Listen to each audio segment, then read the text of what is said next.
I'm going to share with you all the story that we're reading this week, and it is called The Carpenter's Gift. It is actually one of my favorite Christmas stories.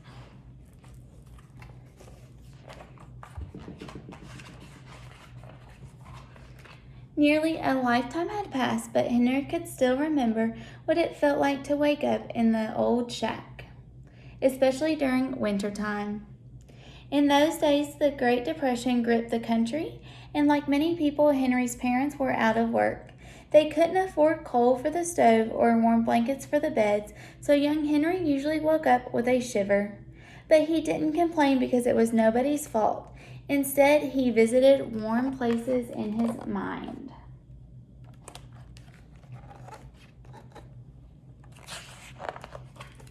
One day in 1931, actually the day before Christmas, Henry was reading a book when he heard the loud toot-toot of a car horn. He opened the front door and saw his father behind the wheel of a borrowed truck. "Go for a ride, Sparky?" his father shouted over the rumbling engine. "You bet," Henry shouted back, and raced inside to get his coat.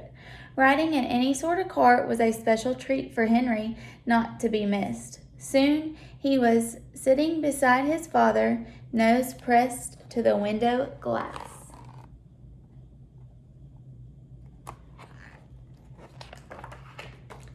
They drove into a nearby grove of evergreens. Henry breathed in the strong, familiar smell. "Here's the plan," Henry's father said. "See those spruce trees, Sparky? We're going to cut them down and take them to the city." "Why?" Henry asked. "To sell them as Christmas trees," his father said. Even though New York City was just an hour's drive away, Henry had never been there before.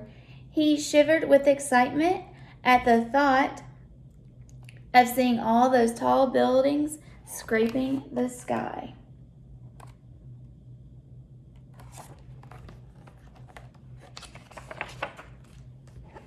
When Henry and his father reached Midtown Manhattan, they began looking for a place to park and unload. Driving down Fifth Avenue, they found a good spot next to a construction site. "Mind if we set up here?" Henry's father asked a worker. The man looked them over. It didn't take him long to figure out that Henry's father was down on his luck. "No problem," the man said. "I'll give you a hand. My name's Frank." Then he turned around and called out, "Hey, Mikey, Polly, help me out here."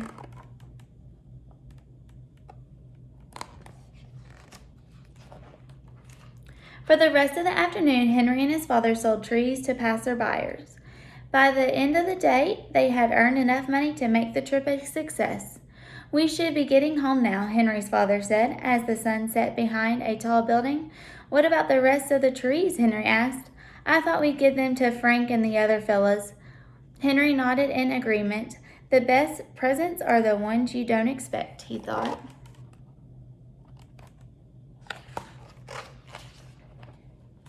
Because it was Christmas Eve, the workers were having a little party.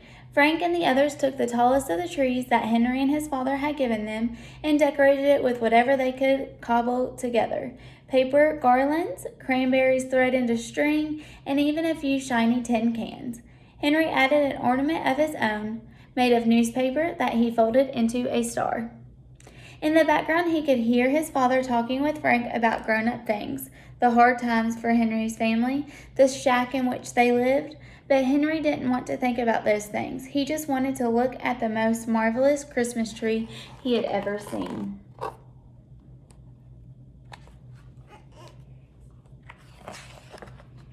It had been the best day that Henry could remember, and he didn't want it to end. He stood before the decorated tree, enchanted. The street lamps had just come on, and the tin cans glittered in their light. If ever there was a magic moment, Henry thought, this is it. He decided to make a special Christmas wish. He wished that one day his family would live in a nice, warm house.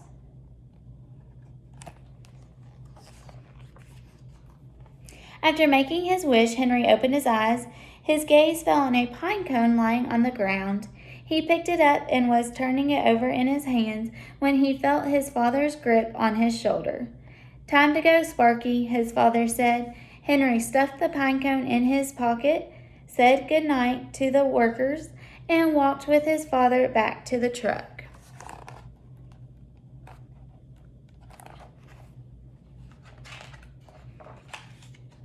By the time they arrived home, it was well past Henry's bedtime.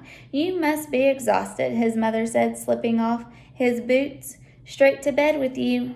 Shrugging off his coat, Henry felt the bulge in his pocket. It was the pine cone. He took it out and looked at it, remembering the joy of the day and the magic of the tree.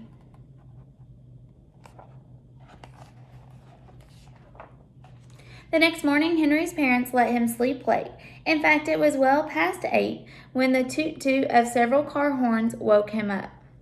Rushing to the window, he saw 3 trucks pulling up outside. All were loaded with lumber and other building supplies. At the wheel of the first truck was Frank, and behind him were other Rockefeller Center workers. What were they doing so far from the city on Christmas morning?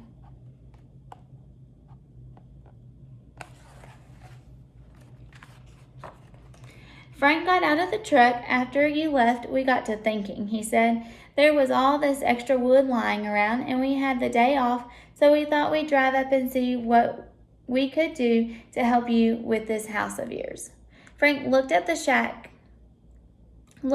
over, taking in its patched walls and ill-fitting windows. "I think we'll have to make a fresh start," he said. Henry's father didn't have words for what he felt, so he simply took Frank's hand and shook it.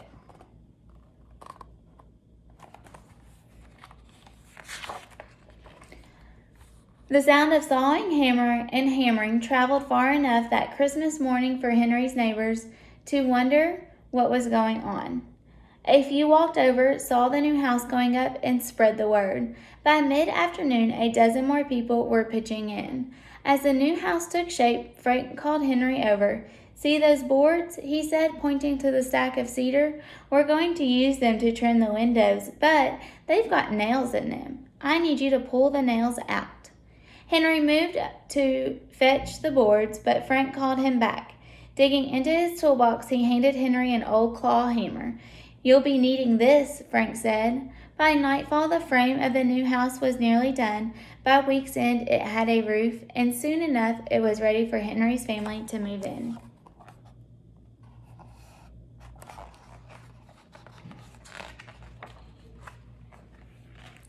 In the spring, Henry's parents celebrated with a potluck dinner. They invited everyone who had helped build the house. Henry was glad to see Frank again. He was ready to return the claw hammer. But Frank wouldn't take it. "You keep it, son," he said. "It may come in handy someday." After dinner, Henry sat happily in his very own room. He thought about his Christmas wish, and he couldn't believe it had actually come true. He knew he should do something special to express how thankful he was, and he thought long and hard about what that might be. Finally, he decided to plant the pine cone. Maybe he could be Jack from the Beanstalk story, and the pine cone could be his magical bean. Henry planted the pine cone beside the new house. In time, a seedling emerged. Henry watered and weeded it.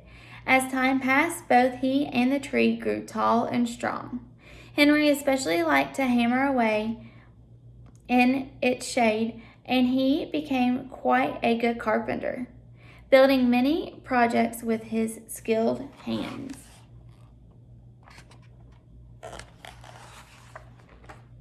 As Henry grew up, however, he became busy with other things. He got married, moved away, and had a family. Most summers, though, he returned to visit his parents. On lazy days, he sat beneath the tree with his son, teaching him how to build things with the old claw hammer. As he got older, Henry sometimes wondered where the time went. One day he was a young boy waking up with a shiver.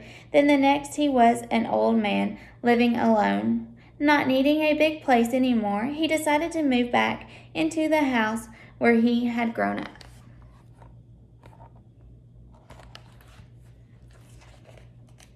To keep himself busy, Henry began working on the house, which was showing its age. He especially liked using the old claw hammer.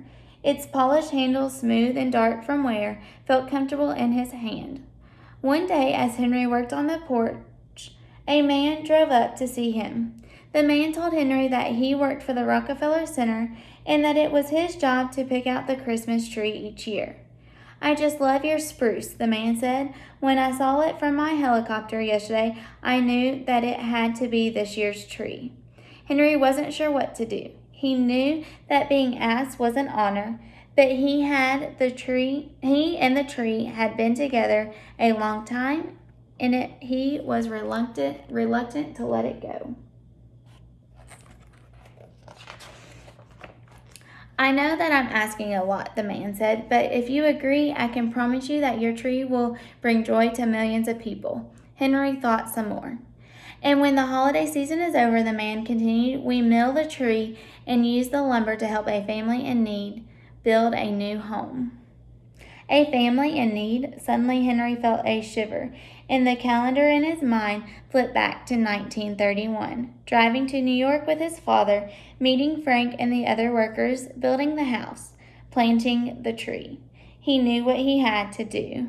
"I've been given so much," Henry said. "I want to give something back. The tree is yours."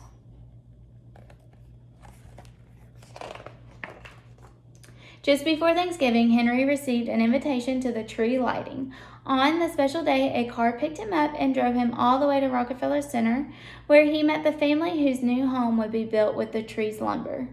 They hugged him and thanked him many times for his generosity. Afterwards, Henry stood off to the side and watched the family's young daughter.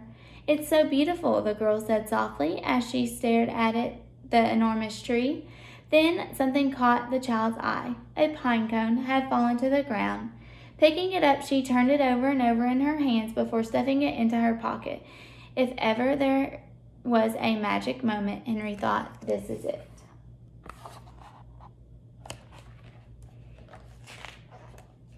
Henry walked over to the girl, and they stood together gazing at the glittering tree. Then Henry reached into his coat pocket, pulled out the old claw hammer. "Here you go, Sparky," Henry said. "You'll be needing this." And that is the end of our story.